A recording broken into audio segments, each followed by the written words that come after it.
اس کتاب کا نام ہے سب کچھ قابل فہم ہے۔ یہ کتاب چیلنجز پر قابو پانے، اعتماد اور عزم کے ساتھ اہداف گولز کا تعاقب کرنے کے لیے ذہنیت کی تبدیلی کی پیشکش کرتی ہے۔ وہ اس کتاب میں لکھتی ہیں کہ صحیح روڈ میپ پر عمل کریں۔ جو آپ بننا چاہتے ہیں، جہاں آپ پہنچنا چاہتے ہیں، آپ کو صحیح روڈ میپ کی ضرورت ہے۔ آپ کو اپنے اوپر یقین کرنا پڑے گا۔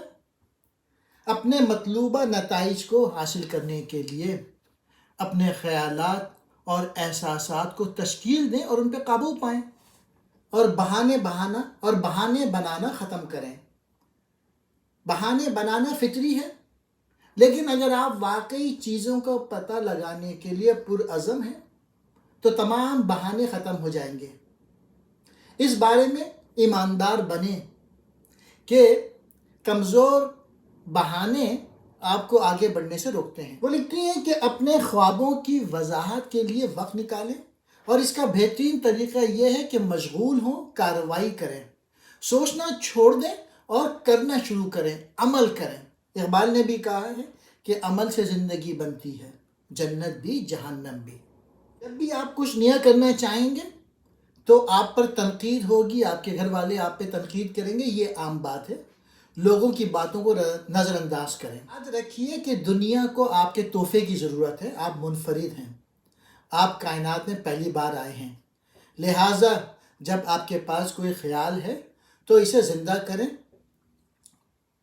اور ہمیشہ کچھ نئے کرنے کے لیے دنیا میں گنجائش موجود ہے۔ یہ ماننا کہ ہر چیز قابل فہم ہے آپ کے مسائل کو حل کرنے کی صلاحیتوں میں آپ کے اعتماد کو بڑھاتا ہے۔ رکاوٹوں سے مغلوب یا شکست خوردہ محسوس کرنے کے بجائے آپ اس یقین کے ساتھ آگے بڑھیں کہ آپ کوئی حل تلاش کر سکتے ہیں۔ لچک پیدا کریں۔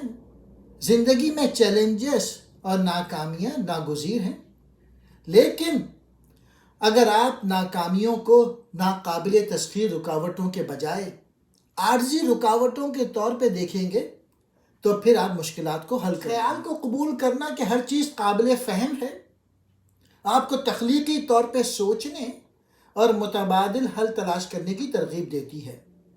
ایک نقطۂ نظر پر پھنسنے کے بجائے آپ کو مختلف حکمت عملیوں پر غور کرنے اور ضرورت کے مطابق ڈھالنے کا زیادہ امکان ہے، جب تک آپ کو کوئی حل نہ مل جائے۔ طور پہ یہ یقین کہ ہر چیز قابل فہم ہے ایک طاقتور ذہنیت کی تبدیلی کے طور پہ کام کرتی ہے، جو افراد کو رجائیت، لچک اور ایک فعال رویے کے ساتھ چیلنجوں سے نمٹنے کے قابل بناتی ہے، اور بالآخر انہیں رکاوٹوں پر قابو پانے اور اپنے مقاصد کو حاصل کرنے کے لیے بااختیار بناتی ہے۔